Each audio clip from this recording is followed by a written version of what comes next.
यहाँ पे हिंदी में भी लिखा हुआ है। दोनों क्लास को अभी हिंदी को समझा दिया मैंने, अब इंग्लिश मीडियम को बता दे रहे हैं, ठीक है।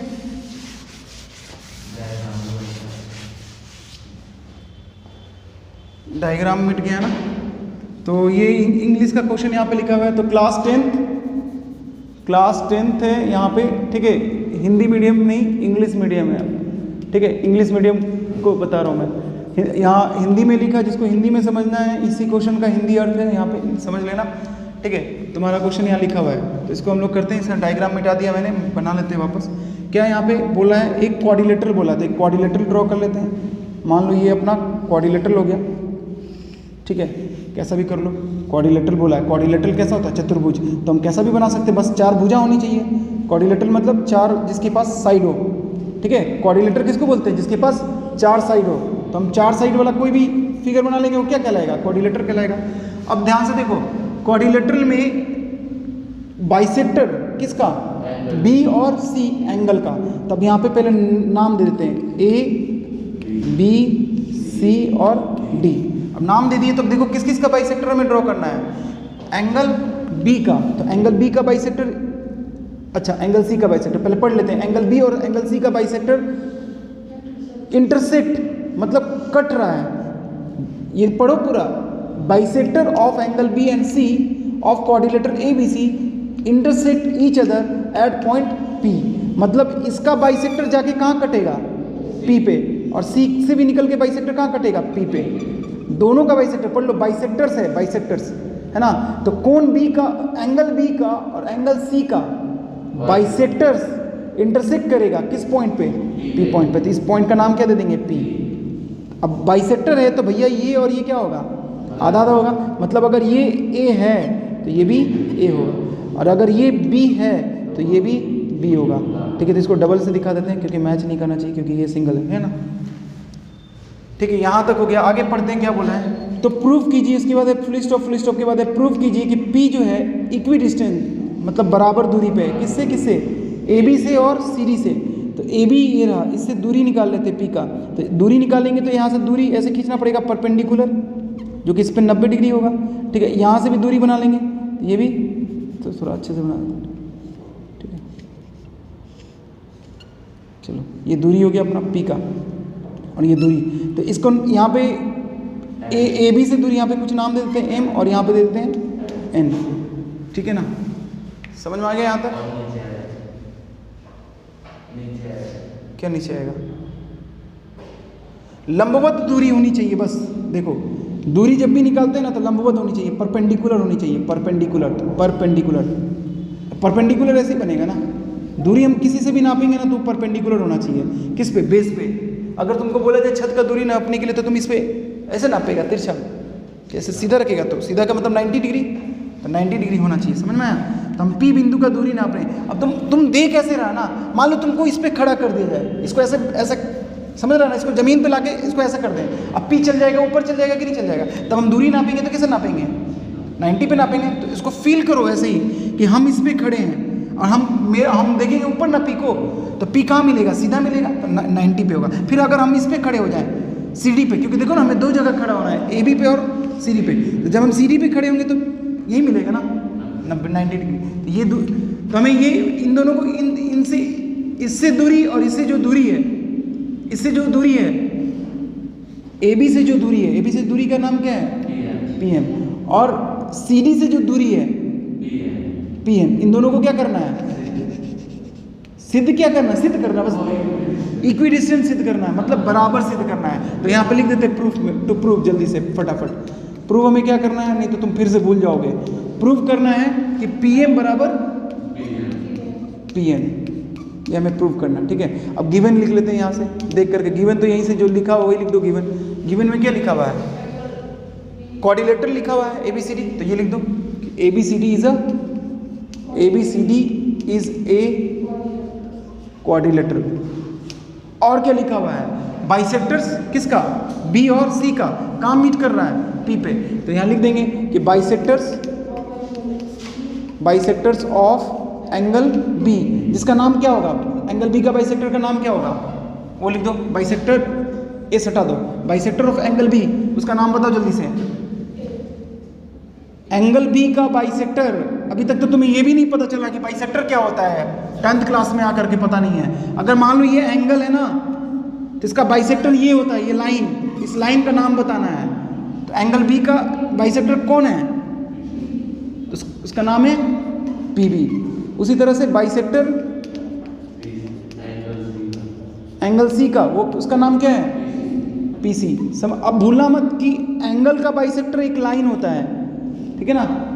एंगल का बाइसेक्टर क्या होता है? लाइन। जैसे कल मैंने बोला था ना, कोलिनियर, कोलिनियर क्या होता है? पॉइंट्स होता है। कोलिनियर क्या होता है? पॉइंट्स। कोलिनियर यानी कि संरेख, इसको हिंदी में क्या बोलते हैं? समरेख। तो समरेख क्या, समरेख बोलते हैं, यानी कि कोलिनियर वो क्या होता है? पॉइंट्स होता है। और कितना पॉइंट होता है? एक नहीं, दो नहीं, कम से कम तीन, कम से कम तीन, और तीन से ज़्यादा अधिक कितना भी हो सकता है। तीन होना चाहिए, कम से कम तो तीन होना चाहिए, और तीन से ज़्यादा होना चाहिए। और वो कहाँ होना चाहिए? एक ही रेखा पे होना चाहिए। ये नहीं कि यहाँ दे दिए, एक यहाँ दे दिए, एक यहाँ दे दिए, तो कोलिनियर नहीं है। तीनों बिंदु कहाँ होना चाहिए? एक ही रेखा पे होना चाहिए।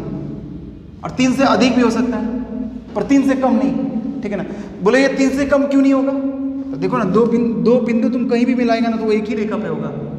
कोई भी तुम दो बिंदु बना दो, वो हमेशा एक रेखा पे होगा। कहीं भी बना दो, तुम बोलो कहीं ले लो, हमेशा एक रेखा पे होगा। लेकिन तीन बिंदु को देखो तो तीन बिंदु तो तुम इधर भी ले लेगा। अब बताओ, ये एक रेखा पे हुआ? अलग अलग रेखा पे हो गया ना। अब तुम बोलोगे सर यहाँ लेंगे तब ना एक रेखा पे होगा। अगर यहाँ अब दो बिंदु को तुम कहीं ले लो ना, कहीं भी दो बिंदु को मिलाओगे, हमेशा एक लाइन ही बनेगी। तो दो नहीं ले सकते, क्या लेना? तीन या तीन से अधिक। तो कोलिनियर के लिए तीन बिंदु और तीन से अधिक बिंदु। और बाइसेक्टर, कोण एंगल का बाइसेक्टर क्या होता है? एक लाइन होती है। एंगल का बाइसेक्टर एक लाइन होती है। तो यहाँ पे जो एंगल बी है, इसका बाइसेक्टर क्या होगी? एक लाइन होगी। और लाइन का नाम हम दो बिंदु को जोड़ करके बोलते हैं। लाइन का अगर नाम बोलना होता है ना, तो दोनों बिंदु को चिपका देते हैं। तो देखो, एक बिंदु कौन है? पी, और दूसरी बिंदु कौन है? बी। तो चिपका देंगे तो नाम क्या बन गया? पीबी। समझ में आया? ऐसा समझा करो, एक एक चीज को बारीकी से पकड़ करके, यानी कि ऊपर ऊपर पढ़ करके निकल गए, कुछ पता ही नहीं चला। चलो, अब ये चीज़ हमें प्रूफ करना, तो हम आते हैं प्रूफ के ऊपर। यहाँ तक तो गिवन हो गया अपना, ये प्रूफ हो गया, ठीक है। अब हम प्रूफ के ऊपर आते हैं। तो प्रूफ में जाएंगे तो सबसे पहले थ्योरम को रिवाइज कर ले। एक थ्योरम हम लोग पढ़े थे 10.2, याद होगा 10.2 थ्योरम, ठीक है। नहीं याद है तो अभी याद दिला दे रहे हैं, एक बार देख लो क्या है 10.2 थ्योरम। दो इंटरसेक्टिंग लाइन, देखो क्या मैंने बोला पहले 10.2 थ्योरम में, पहले क्या बोला मैंने? टू, मतलब अगर 10.2 थ्योरम किसी पे लगाना है, 10.2 थ्योरम किसी पे लगाना है, तो वो क्या होना चाहिए? Intersecting line. अगर ग्रेविटी, ऐसा समझो, साइंस से रिलेट करके समझो, अगर ग्रेविटी लगाना है किसी के ऊपर, तो उसको कहाँ खींच के लाना होगा? अर्थ के ऊपर, क्योंकि अर्थ पे ही तो ग्रेविटी है। अगर हम यही चले जाएं किसी और प्लैनेट पे, तो वहाँ ग्रेविटी नहीं है। अंतरिक्ष में चले जाएंगे और बोलेंगे ग्रेविटी लगाओ, तो किसे लगेगा?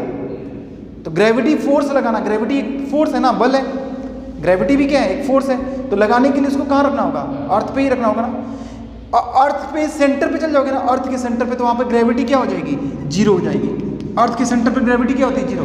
अब सेंटर पे जाके बोले कि ग्रेविटी लगाओ, तो नहीं लगेगी वहाँ पे ग्रेविटी नहीं। वहाँ पे अर्थ के सेंटर पे पहुँच के जंप करोगे तो नीचे नहीं गिरोगे, हवा में उड़ते रहोगे अर्थ के सेंटर पे, जहाँ पे, क्योंकि अर्थ के सेंटर पे ग्रेविटी क्या हो जाती है? जीरो हो जाती है। और सबसे ज़्यादा ग्रेविटी कहाँ होती है? सी लेवल, समुद्र के सी लेवल पे, ठीक है। समुद्र लेवल पे जाओगे तो वहाँ पे सबसे अधिक ग्रेविटी होती है। इक्वेटर पे, अर्थ के पास इक्वेटर होता है ना, पता होगा अर्थ का इक्वेटर होता है। इक्वेटर पे जाएंगे तो ग्रेविटी कम होती जाएगी। अर्थ से बाहर चले गए, मून पे चले गए, तो अर्थ की ग्रेविटी जितनी है उसका मून पे 1/6 हो जाएगा। मान लो अर्थ पे 9.8 लगता है ना ग्रेविटी, या अप्रॉक्सीमेटली 10 होता है, तो मून पे जाते ही क्या हो जाएगा? 10/6। और सन पे चले गए तो इसका 28 गुना हो जाएगा। मतलब ये जितनी ग्रेविटी है ना अर्थ पे, उस पर 9.8 मल्टीप्लाई कर दो, 28 गुना अधिक। मतलब सन पे ज़्यादा ग्रेविटी है अर्थ के कंपैरिजन में। अब मून में अर्थ के कंपैरिजन में कम है। तो वही चीज़ है कि अगर हमें यहाँ पे 10.2 थ्योरम लगाना है कहीं पे, 10.2 थ्योरम हमें लगाना है, तो क्या होना चाहिए?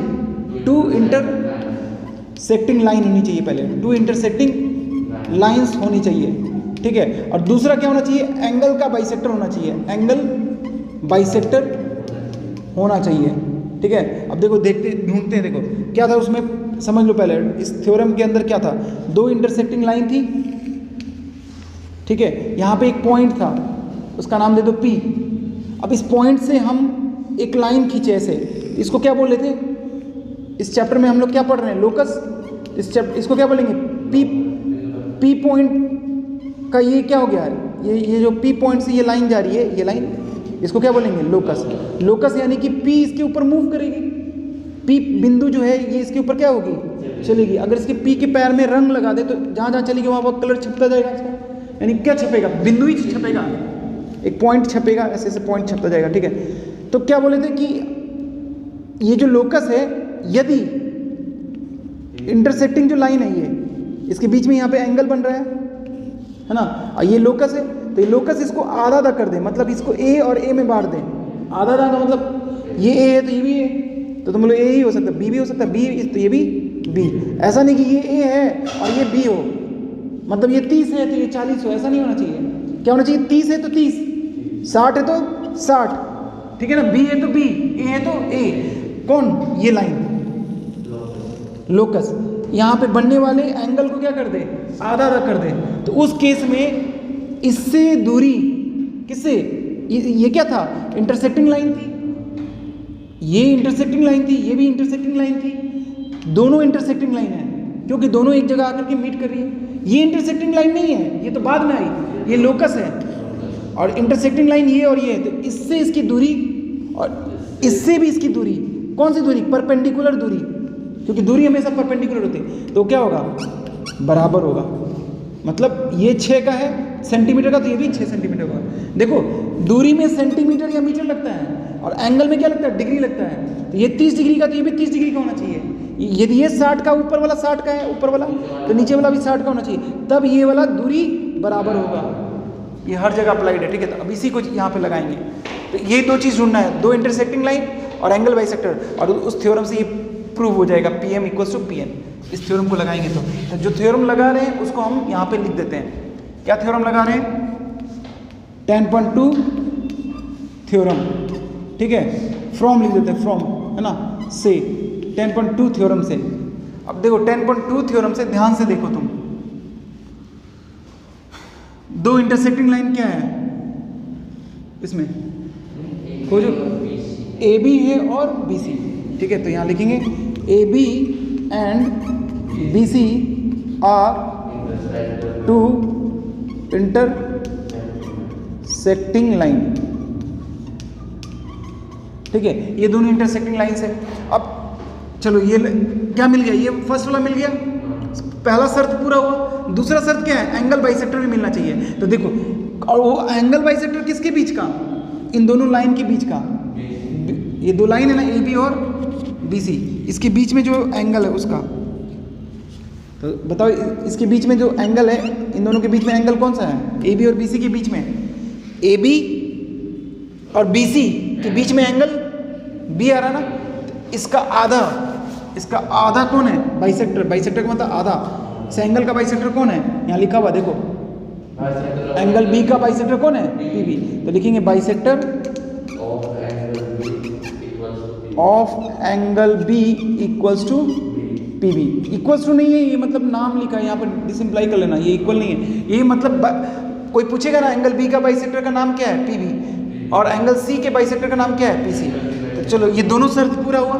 तो दोनों शर्त पूरा हुआ तो किससे किससे दूरी देखेंगे P का, AB से और BC से, वो क्या होगा, बराबर होगा। अभी दिखाया था ना, बराबर होगा, बता दिया ना।